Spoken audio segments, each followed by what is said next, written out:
Saudara, polisi mengungkap fakta baru dalam kasus pembunuhan anak politisi PKS di rumah mewah.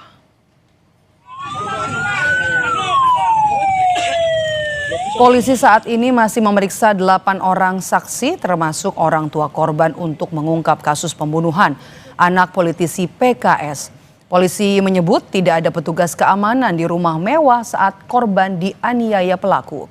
Korban hanya bersama kakaknya saat peristiwa terjadi. Polisi juga tidak bisa mendapat bukti CCTV di rumah mewah karena rusak 2 minggu sebelum pembunuhan. Polisi memastikan kasus ini sebagai pembunuhan bukan perampokan karena tidak ada barang yang hilang.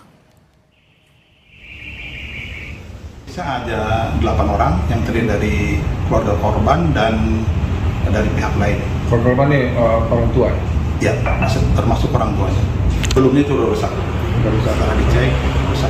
Tapi di rumah sendiri ada security pribadi nggak tuh? Tidak ada security pribadi. Jadi pada saat kejadian itu hanya ada 2 orang, antara adik yaitu korbannya bersama kakaknya. Berarti tidak ada CCTV di rumah itu ya? Ada CCTV, cuman dalam keadaan rusak. Sudah berapa lama rusak? Kira-kira 2 minggu sebelum kejadian.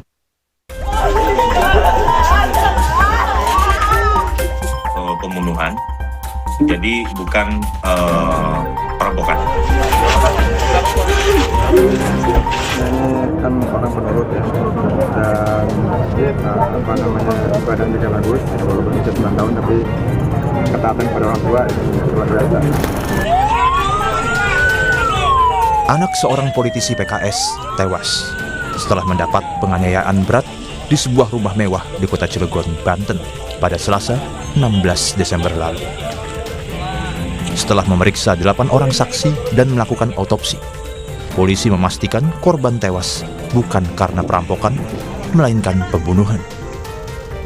Polisi menemukan sejumlah luka senjata tajam pada tubuh korban.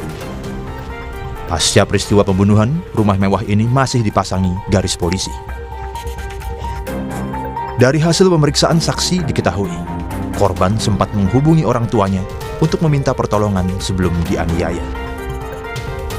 Tak ada petugas keamanan di rumah mewah ini, sehingga korban hanya bersama kakaknya saat penganiayaan terjadi. Korban pertama kali ditemukan terluka parah oleh saudaranya, hingga dibawa ke rumah sakit untuk mendapatkan pertolongan. Namun nyawa korban tak tertolong karena sejumlah luka senjata tajam. Polisi memastikan CCTV di rumah ini rusak 2 minggu sebelum pembunuhan. Psikolog forensik Reza Indragiri menilai, korban bukanlah target utama pelaku. Antara perilaku dengan motif belum tentu linear, bahwa sekali lagi belum tentu orang yang menghabisi korban adalah orang yang sungguh-sungguh punya kepentingan bagi meninggalnya korban. Tetapi pihak yang menjadi pihak kepentingan si pelaku adalah pihak lain, namun karena tidak bisa mencapai pihak tersebut, maka dicarilah pihak pengganti yang dalam hal ini adalah korban. Polisi kini sudah memeriksa 8 orang saksi untuk mencari pelaku dan motif pembunuhan anak politisi PKS. Tim Liputan Kompas TV. Saudara, polisi mengungkap sejumlah fakta baru dalam kasus pembunuhan anak politisi PKS di rumah mewah di Cilegon, Jawa Barat. Namun, belum menetapkan tersangka dalam kasus ini, saudara. Kita terhubung dengan Ketua Bidang Advokasi PKS, Mbak Nurul Amalia, dan juga staf ahli Kapolri, Hernawan Sulistyo atau akrab disapa Prof. Kiki. Selamat petang semuanya. Selamat petang. Saya ke Ibu Nurul dulu nih sebagai advokasi dari PKS. Ibu Nurul sendiri sudah bertemu dengan orang tua korban dan mungkin sudah bercerita sebenarnya kronologi kasus pembunuhan putranya ini seperti apa, Ibu?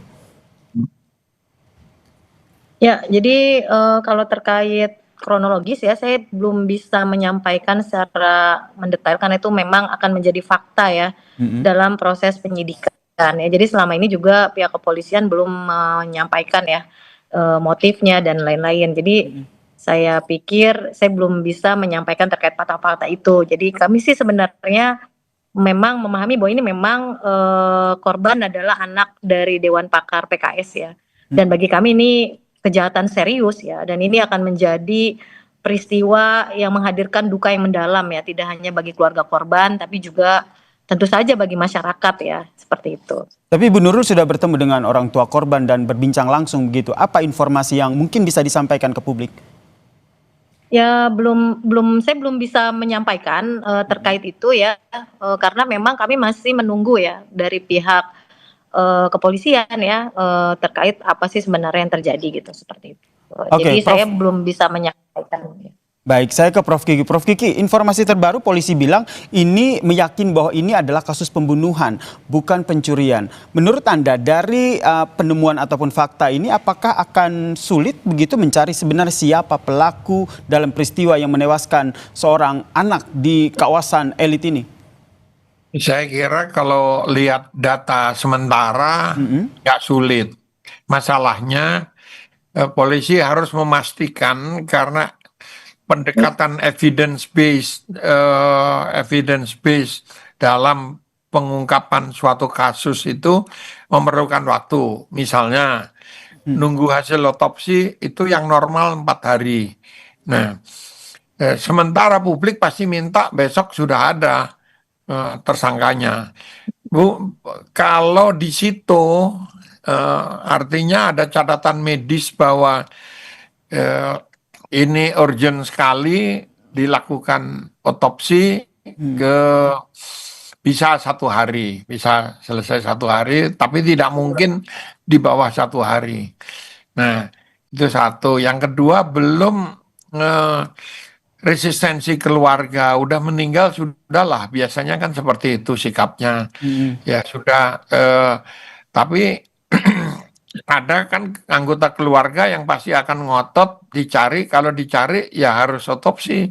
Karena sebetulnya kalau kasusnya itu sudah pembunuhan atau diduga pembunuhan, barang jenazah itu milik negara.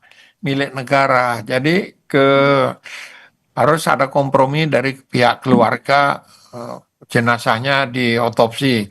Kalau otopsi dalam itu ya dibuka, dadanya dibuka, semua diteliti satu persatu gitu. Nah, yang ketiga, evidence base ini juga termasuk bahwa dalam suatu kejahatan tidak boleh ada orang yang dikecualikan dari sangkaan.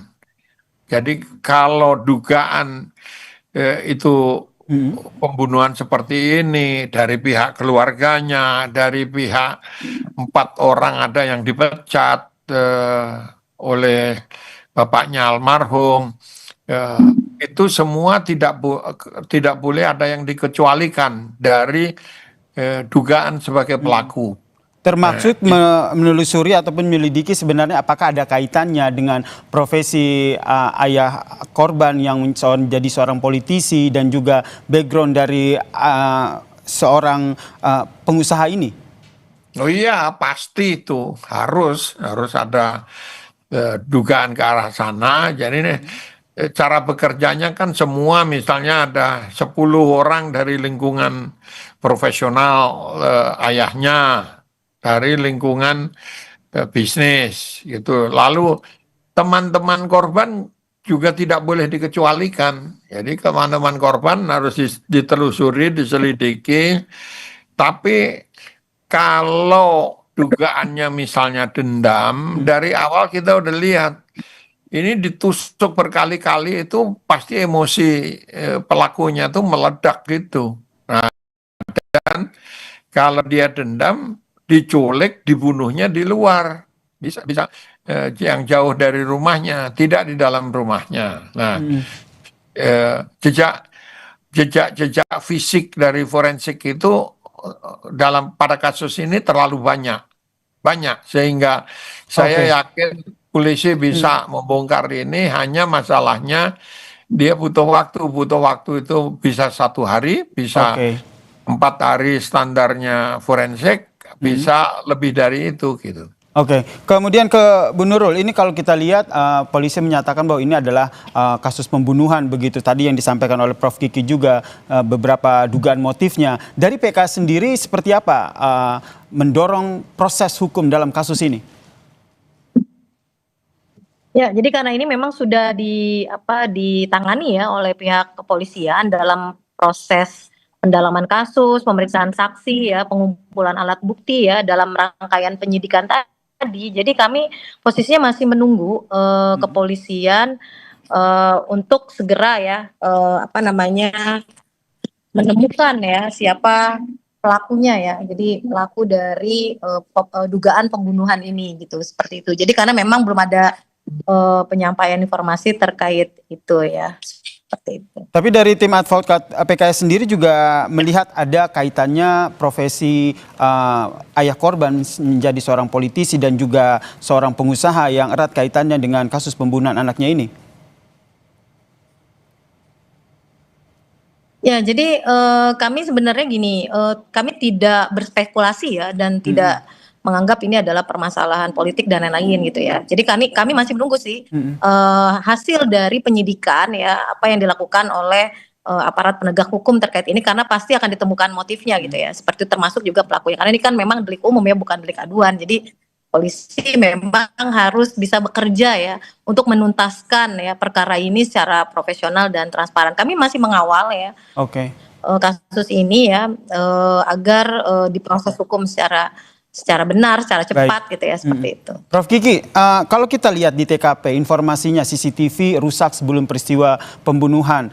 Menurut Anda, apakah ini juga jadi salah satu faktor yang menghambat akhirnya polisi menemukan siapa sebenarnya pelaku pembunuhan?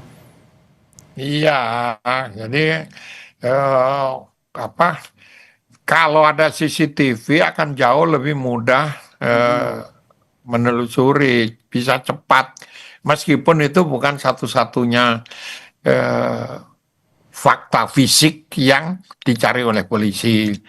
Jenis, misalnya kalau ditemukan jenis senjatanya itu misalnya pisau atau belati atau yang sejenis itu. Nah, dari lebar